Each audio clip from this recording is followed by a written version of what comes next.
conditions we lived in, I consider them less than humane.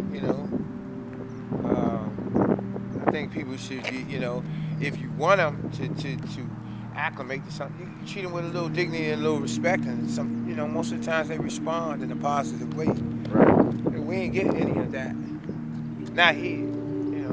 I believe some people probably try to do their best to make it what it could be, but the corruption that as far as I can see and have seen, it was pretty rampant.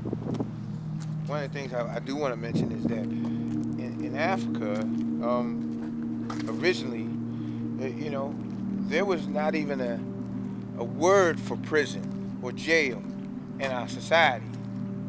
We had created a society that didn't have a word for jail. There was no teenage pregnancy because we had the village took care of itself. The head of the family was the judge and jury, and people, we govern ourselves differently. We need to get back to that. So what was the black to white ratio of people in What? jail? What? The black to white ratio? Like how many? What like Like percentage of I black don't people? remember a white face. Really? Yeah. Ever? I can't say ever.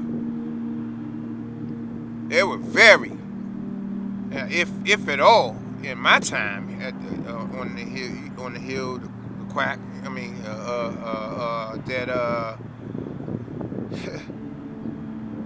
I saw a white person. So, you know. And you said like this was like during the 1980s when Oh, this was Reagan's war on Gladiator drugs. Camp. Yeah. I went and no. Well, I was not here in Lorton's heyday. God knows I might not be standing here if I was truly here in Lorton's highest, level of, I guess, corruption. No. But when I was here, it was enough. I saw enough. I went through enough. And I'm sure it was the same thing, just intensified. The ominous feeling, always needing to be on guard, the need for a weapon, just how you conducted yourself. It was extremely tense, you know, and for us to, it was a horrible situation, to be honest. And I always thought to myself, damn, I don't belong here. How did I end up doing this? Damn. Because I always prided myself saying to myself I would never be a part of the white man's game against our people or any people. I didn't want to. But somehow, it ended up being the case. I made mistakes and I paid for them. And white people make sure we pay for our mistakes. They don't, yeah. And, regardless to, whether it's really a mistake or not, it can just be a trap. They've got them everywhere for us. One of the other things that we should focus on is changing the Constitution, because we're still, as we speak, and I need to make people aware of this. For anybody that sees this, we're still 3/5 of a human in the Constitution. How do you expect them to respect us or give us what our just due if the language and the laws doesn't dictate that they do this? If we're not humans or classified as humans, they will continue to pass us over. I don't think white will ever give us what what we should have. The oppressor will never give you the tools to liberate yourself. And we have to do that. We have to take that responsibility on ourselves. And I hope that, this young man's work that's interviewing me will go forward and be helpful to the youth, because systemic racism and the things that it produces are extremely evil. And the people that are running our society do not live in a holistic way with the planet. And that is important for all of us. For black people, I think it's important that we go focus on maybe going back to our homeland. It's being raped by China and other, for France and other European forces who wish to exploit its profitability. We need to go home and we need to protect that. It is the source of life, the source of everything. And these oppressors are trying to colonize any and everything. God knows if we do not stand up now, we may never know the truth about anything. Because that's the society we would have allowed to come into being.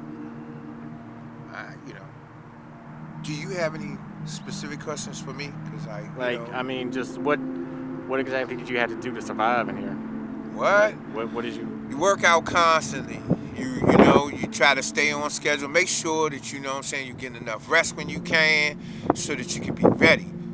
I think my time here revolved more about readiness than anything. You gotta be ready. Put a nigga on his ass. Put a nigga in the grave, if need be. That constant feeling of readiness. It was like being deployed. I've never been deployed. But I've heard what people say about it, and I don't know, I'm just, taken out of your home, all the things, the creature comforts that you know and love, fuck them, they gone.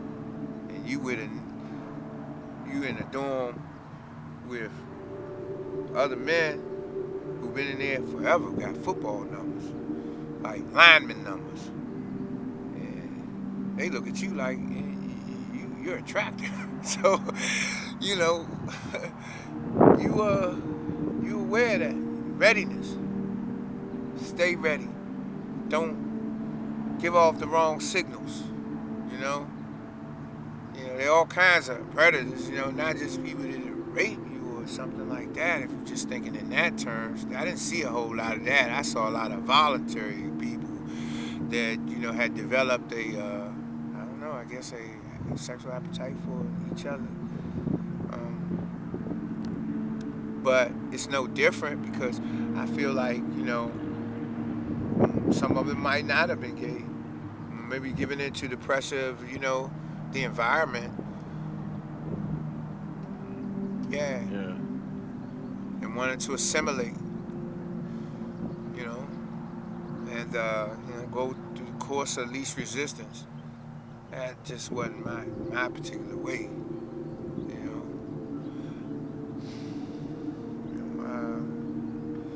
Any other questions? Any questions?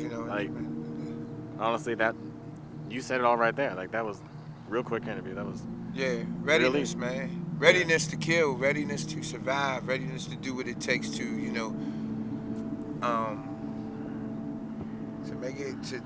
make it another day in this environment. Because you could die easily. You hear about it back home. How a motherfucker gets hit with a lawnmower blade. Yeah. So, you once you understand that level of thinking, most people don't have to encounter what it's like to survive or in a hand-to-hand combat situation, right? But that's what this prepared you for, or you weren't prepared for it. You had to endure it.